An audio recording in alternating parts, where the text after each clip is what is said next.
আসসালামু আলাইকুম ভিউয়ার্স, আমরা চলে আসছি আমাদের দেশি মুরগির খামারে। তো আমরা এখন হচ্ছে দেশি মুরগিকে খাবার দিব। তো দেশি মুরগিগুলো কিন্তু অনেক খিদায় বসে আছে খাবারের আশায়। আমি কখন আসবো সাইডটা, ওরা কিন্তু আমার আশায় বসেছিল। এখন আমি যেহেতু খাবার নিয়ে চলে আসছি, ও কিন্তু দেখেন অলরেডি আমার বালতির ভিতরে চলে গেছে খাবার খাওয়ার জন্য, আর কেউ যাবে না। তো আমাদের দেশি মুরগিগুলো দেখেন, এখানে মোরগ মুরগি সবগুলো আছে। তো এটাকে আমরা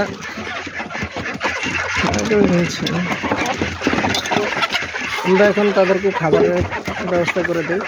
এটা আমরা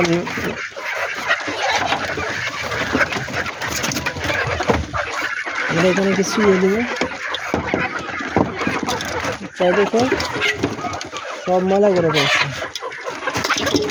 মেলাতে খাবার দেওয়া যাবে?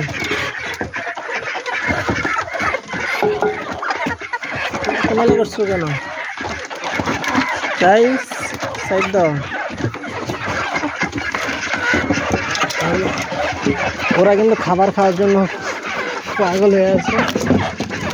খাবার দিলে ওরা লয়ে করবে, দেখেন বিসমিল্লাহ। ওরা খাবারের জন্য কিন্তু গভীর অপেক্ষা করতেছে। চাই দাঁড়াও।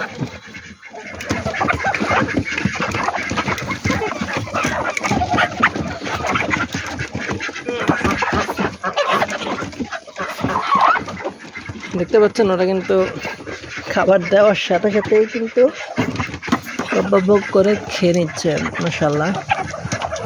তো ওদের বয়স হচ্ছে আজকে 4 মাস। তো দেখতে পাচ্ছেন মুরগিগুলো আলহামদুলিল্লাহ মোটামুটি ভালো গ্রোথ আছে। আমার কিন্তু এখানে এক বেসের মুরগি না, বিভিন্ন বেসের মুরগি, তারপরও বোঝা যায় সবগুলো এক বেসের মুরগি।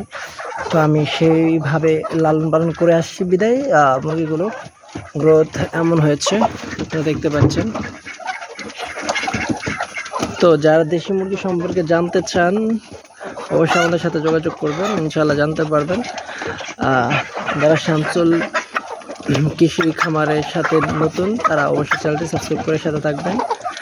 নিত্য নতুন খামার সম্পর্কে এবং কৃষি নিয়ে আমরা ভিডিও নিয়ে আসব, আপনারা কিন্তু সেগুলো দেখতে পারবেন। তো মুরগি সম্পর্কিত যদি আরও কোনো তথ্য জানতে চান বা দেশি মুরগি কীভাবে লালন পালন করবেন, কীভাবে কী করবেন, অবশ্যই আমাদের সাথে যোগাযোগ করবেন। ইনশাআল্লাহ আমরা আপনাকে সঠিক পরামর্শ দেওয়ার জন্য চেষ্টা করব ইনশাআল্লাহ। তো ভালো থাকুন, দেখতে থাকুন, আর অন্য কোনো ভিডিও দেখতে চাইলে অবশ্যই চ্যানেলটি সাবস্ক্রাইব করে সাথে থাকুন।